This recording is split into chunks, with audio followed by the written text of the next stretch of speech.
არის თიაქარი და ხდება ნევრზე ზეწოლა. შესაძლებელია რომ საჭირო იყოს ჩართვა, თუ ეს ტკივილი დიდი ხანი გრძელდება და იქ არდებითი პროცესი არის ნერვზე და ასე შემდეგ, ჩართვა იყოს თავიდან მედიკამენტების, რომელიც დავარტყამთ ეს რო ვთქვათ ამ ანთებით პროცესს და მოვკლოთ. მაგრამ ეს არ ნიშნავს განკურნებას, ის თიაქარი არსად არ მიდის.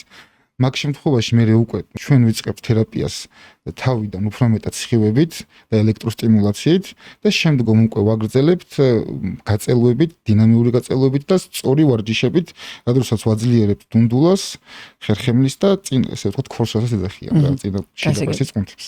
მან ტკივილზე მეტად კიდე მნიშვნელოვანი არის გაბუჟება.